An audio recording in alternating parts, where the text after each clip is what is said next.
In this Pokemon Black 2 Hardcore Nuzlocke Pokemon Challenge video, we can only use gray colored Pokemon, so I decided to change our starter to a Poochyena. I usually do this with these challenge videos, so we always have a Pokemon that fits the challenge from the very start, even if it's something you can't normally obtain in the game like Poochyena in Black 2. It also turns out that the Pokedex categorizes Poochyena as gray, and that's the criteria we're going to be going off for this Hardcore Nuzlocke color challenge.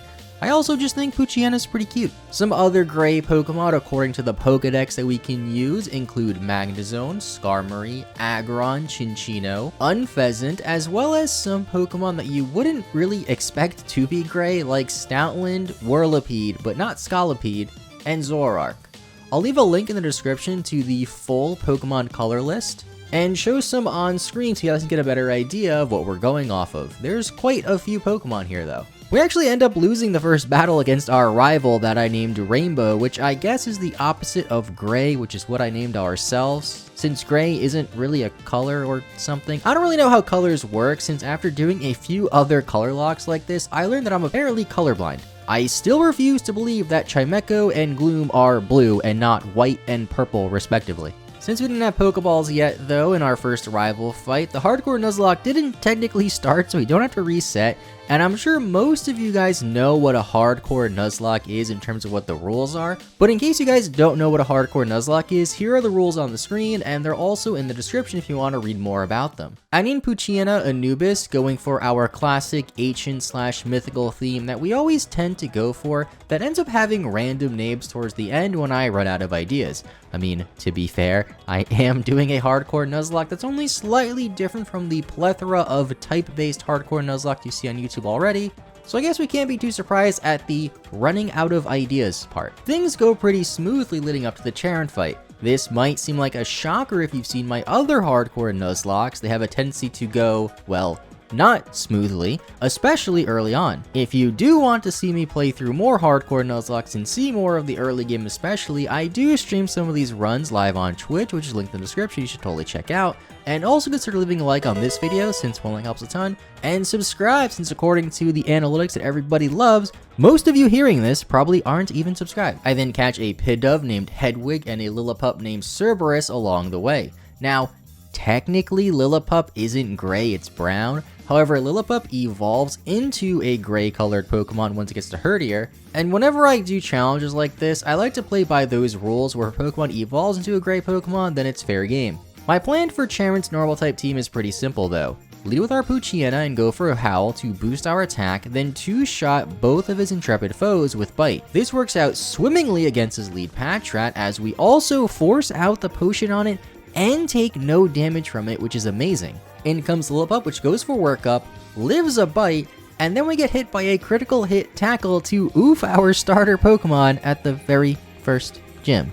Now, I'm not really an expert when it comes to Hardcore Nuzlocke, as I haven't really done that many of them, but something tells me that losing my starter Pokemon to the first gym isn't exactly what you would call an optimal strategy.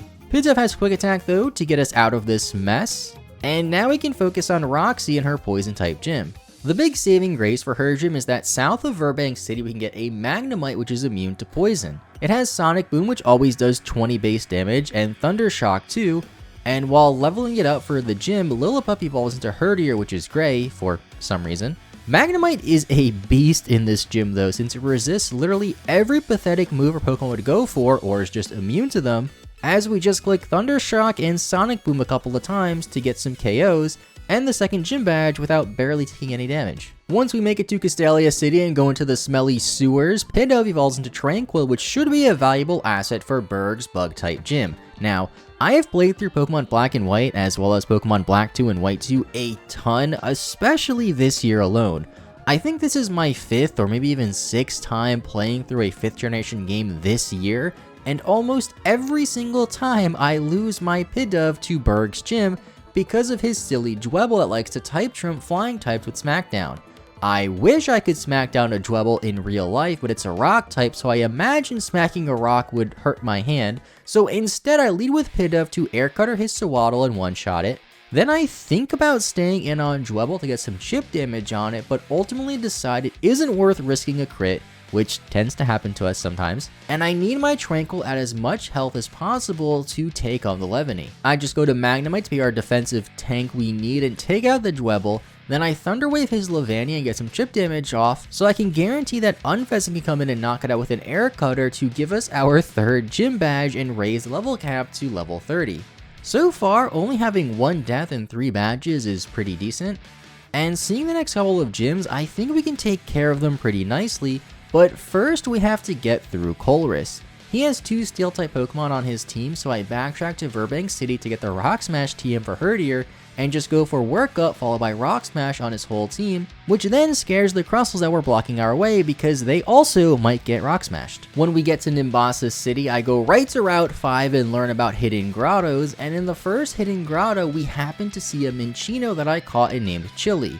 This has really nothing to do with our whole theme that we're going for, and it's only our 5th Pokemon we've seen so far. But when I saw this Pokemon was the Chinchilla Pokemon, I just thought Chili and rolled with it. It has a skilling ability too, meaning if we can teach it to move like Rock Blast before Skyla's gym, it'll be fantastic. But first we have to focus on Elisa's gym and her pesky paralyzing Emolga.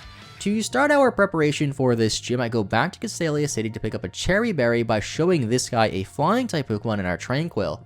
The level cap is 30 now, so Magnemite evolves into Magneton, and we could technically farm the Joint Avenue right now to try and get the Shiny Stone to evolve Minccino, but I'd rather wait until it learns Wake Up Slap at level 31, which can be useful for later gyms. I did use this cafe in the Joint Avenue to boost Herdier's happiness a bit, so our return should do max damage now. My plan for this gym is simple as well. Lead with Herdier against Elisa, and click return. At this point I noticed something terrible though. Herdier is a modest nature with very low attack IVs, so I need to get to +2 attack after going for workups to one-shot some of her Pokemon, and use less turns in the battle to take less damage.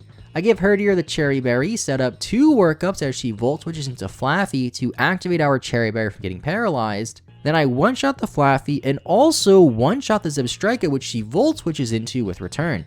I think the Zebstrika knockout was a high roll, which is pretty nice, but on Emolga, Herdier's at very low HP. I don't outspeed and I definitely get oofed by a Volt Switch and possibly even a Pursuit. I just switch anyway and risk her going for a Pursuit, so I can go into Magneton, which tanks hits and slowly chips away at her with Thundershock to give us our 4th gym badge. After this, I realized that I could have gotten the Eviolite for Magneton, which would have helped a lot, but it won't help for the upcoming gym, which is Clay and his ground type team. On the way to Driftvale, we have a rotation battle first against Heartbreaker Chuck, and he has a Sigilyph. If you've seen my other Gen 5 videos before, then you know how much trouble this weird totem bird gives me. Thanks to Magneton, we're able to get through it in 2 shakes of a lamb's tail by clicking Thundershock. On to Driftvale City now, which is where the game really opens up for us. We could catch a Shelmet on Route 6 since it evolves to a Scavalier, which is gray, but it's a trade evolution only, so we can't exactly get that. There's also a 5% Castiform encounter in the Shaky Grass here, but it doesn't really seem that helpful for the next gym or for any part of the gym, sorry. Hell yeah.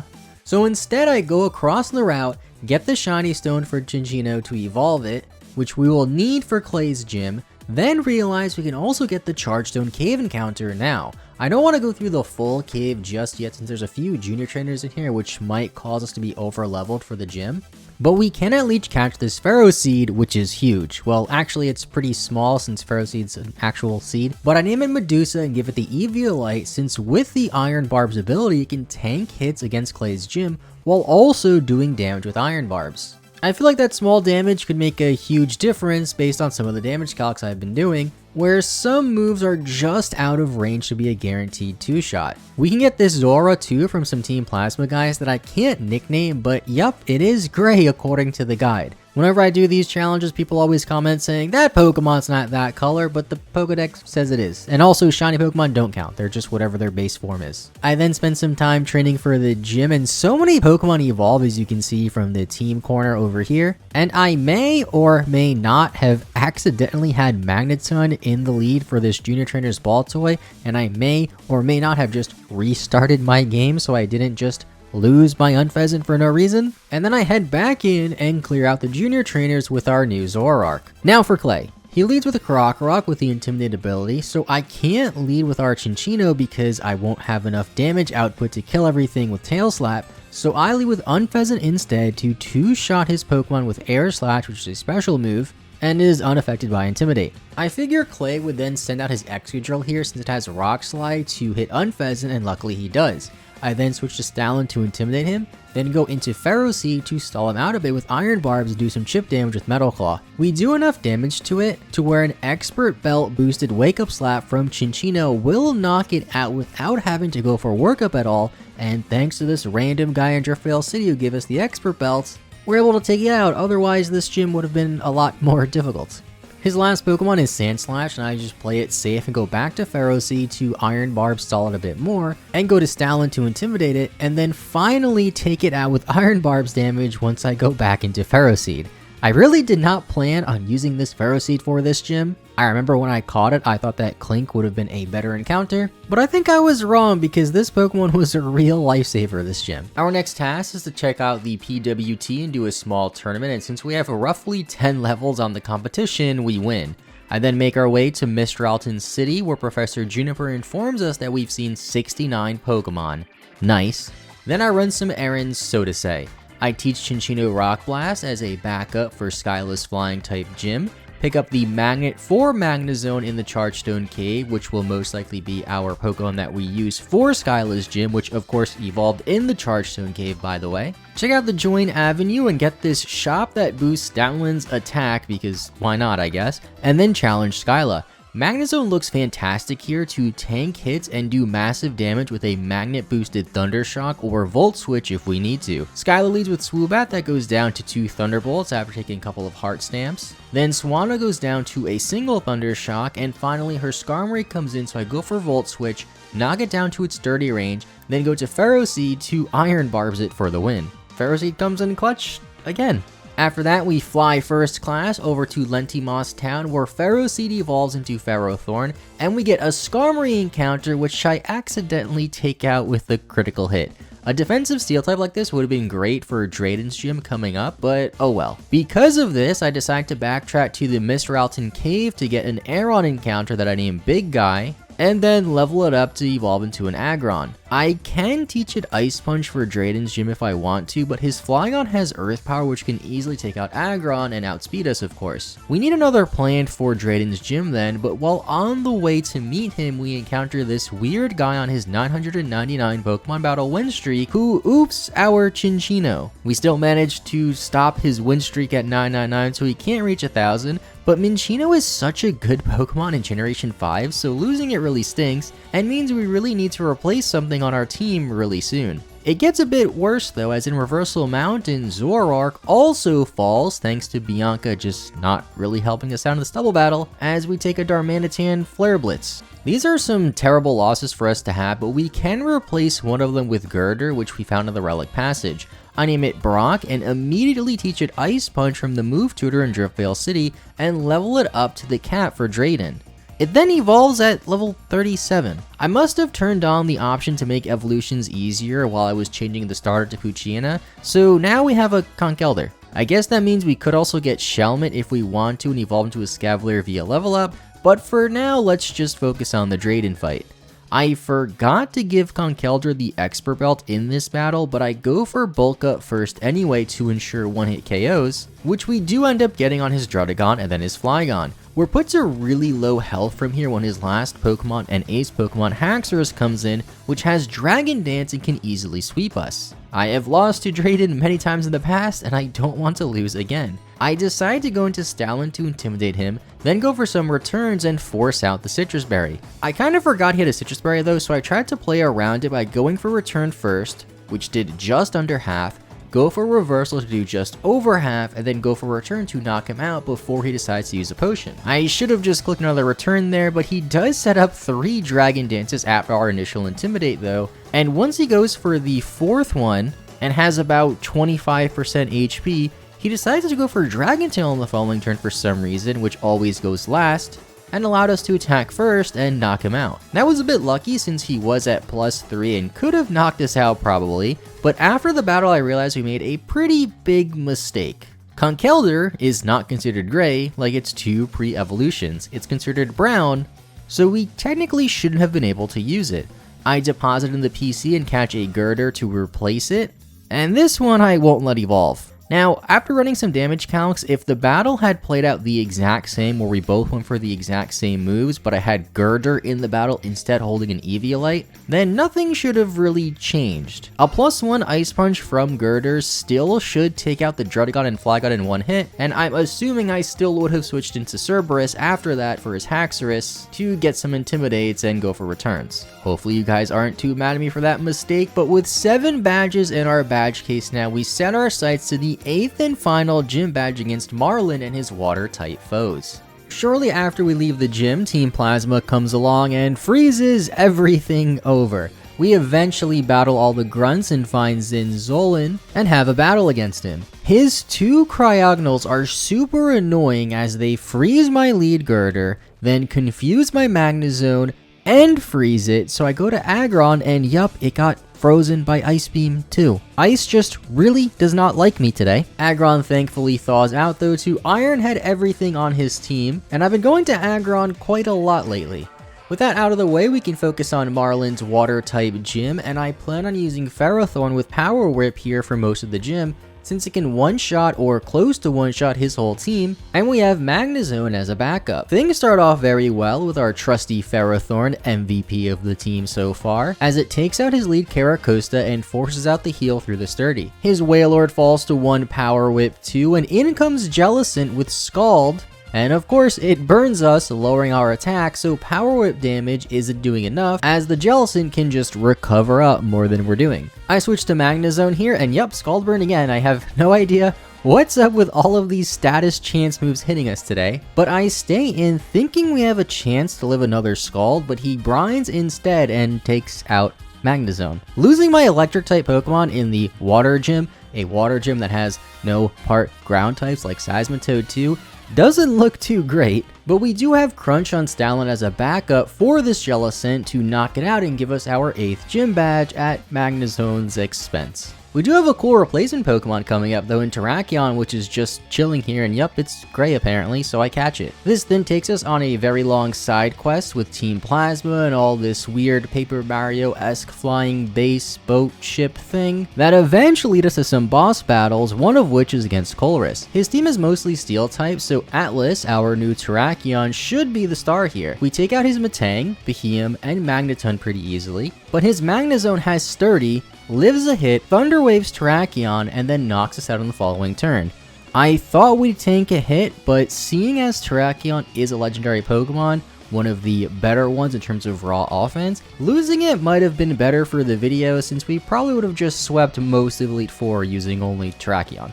The rest of Colress's Intrepid team is pretty weak, enough to a point where Girder and Ferrothorn can take him out. 2 important battles in a row where we lose 2 pretty good Pokemon, but there's another big battle coming up against Ghetsis. We have to fight Black Kyurem first, which I just take out, and then on to Ghetsis, which I lead with Aggron on his Cofagrigus so it can't Toxic us.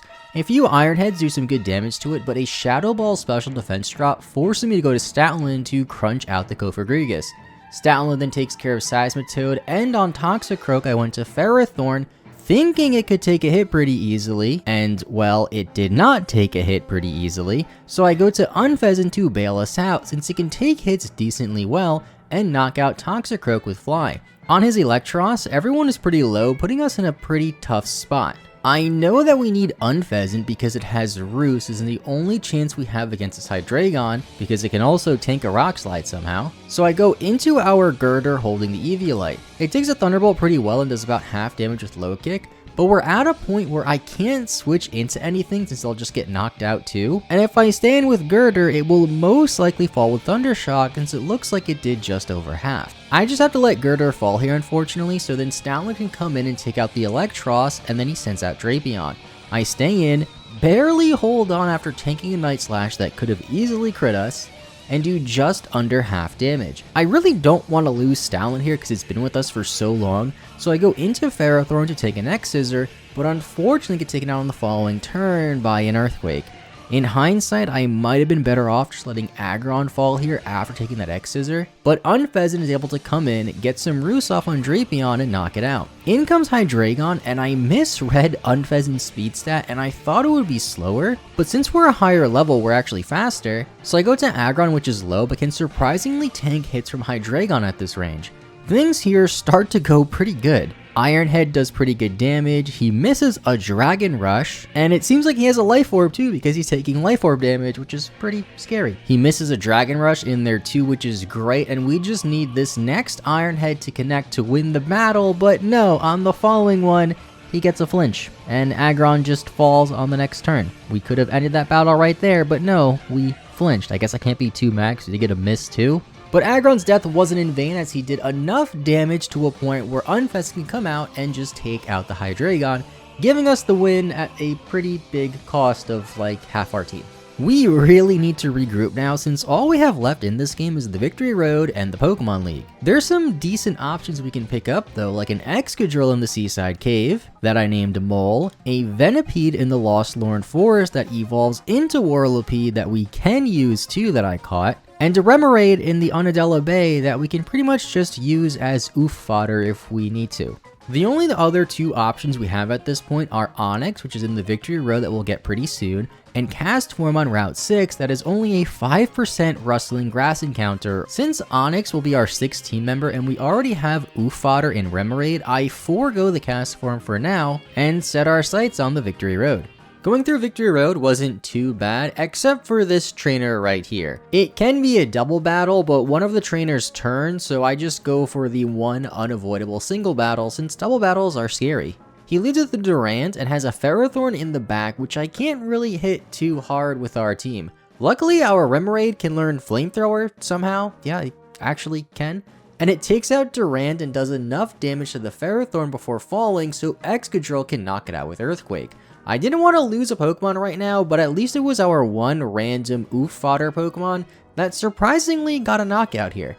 I don't think we would have been able to beat this trainer if it wasn't for Remoraid.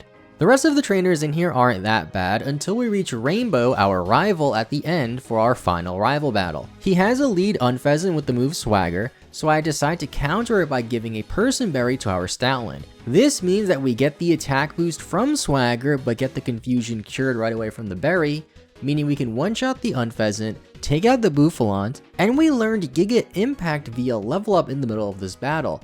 This is actually pretty relevant since it is stronger than Return and can take out Samurott, while Return, even at +2, can't. We only have 3 HP remaining on Stoutland, but we do outspeed the Samurott, go for Giga Impact, and it lives on 1 HP, causing our Stoutland to fall. I expected his Intimidate ability to be a lot of help in the Elite Four run, but at least we have Unfezant to send out, quick attack the Samurott, and give us the victory in this rival battle. And now for the Elite Four. I spent a couple of hours planning for this, running around back and forth, getting some items like the Shadow Claw TM, I catch the Onix in the Victory Road, although I technically did that before the Berg fight, just forgot to say it. Get Castform on Route 6 in the Rustling Grass encounter, since our options are very limited. And I noticed that even though we have the easier trait evolutions thing turned on, our Onix just never evolved even when I leveled it up to level cap. I guess this might be better since some people might argue that having trait evolutions on in this game is unfair, so I just work with what we can get. The last item I pick up is very important though. It's a Rostberry,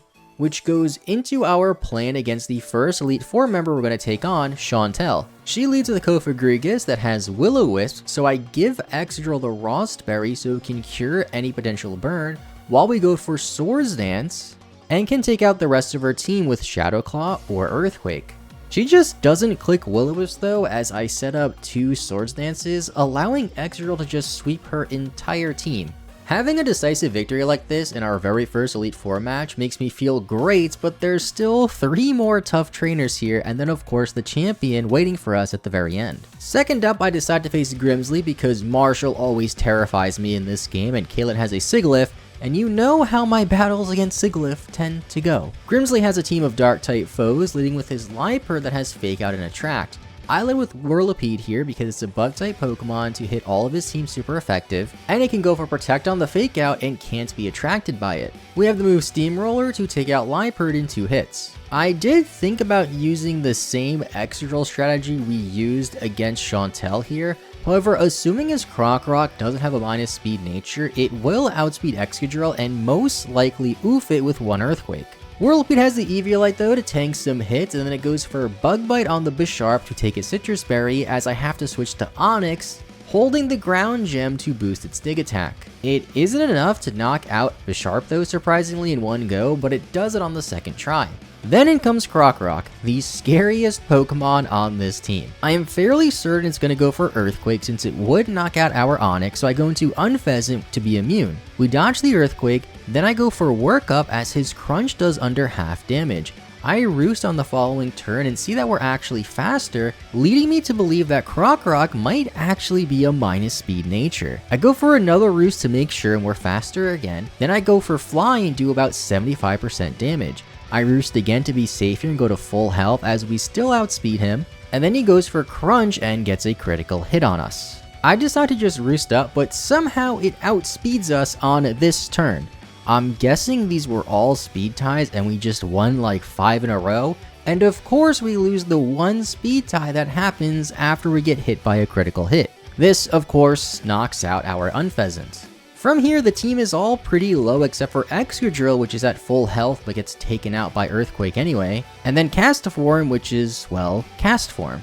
They all end up falling to this big bad alligator, although not gonna lie, it is a pretty cool Pokemon. And that ends our Hardcore Nuzlocke here. I then return to our hometown and stare out into the water, reflecting on our journey. I had a ton of fun with this run, largely because Pokemon Black 2 and White 2 are just very fun Pokemon games, but also because I got to use some weird Pokemon. Like I said at the start of this video, I've played through Black and White 2 a ton, especially this year alone, but I've never used Pokemon like Magnezone, Ferrothorn, and Aggron in them before, all of which were pretty good in this game. I didn't play perfectly, especially towards the end, as I just let a lot of Pokemon get oof for silly reasons. And our team was this weird mix of mostly normal types and some steel types in there, with a few exceptions like the random gray Whirlipede and of course Remoraid, both of which contributed in their own way. I know I'm not the best out there when it comes to these sort of hardcore runs, but we did get really far, and I really thought this would be the run that I finally beat on my very first attempt. We have been getting pretty far with our first attempts though compared to when I first started out a few months ago, and if you want to see some more Hardcore Nuzlocke videos like this one with the colors, or with the more traditional ones with types,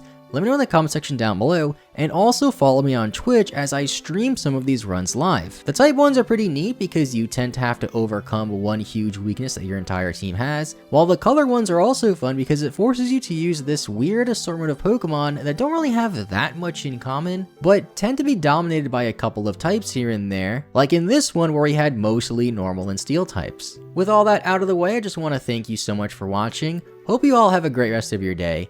I will see you next time, and bye-bye.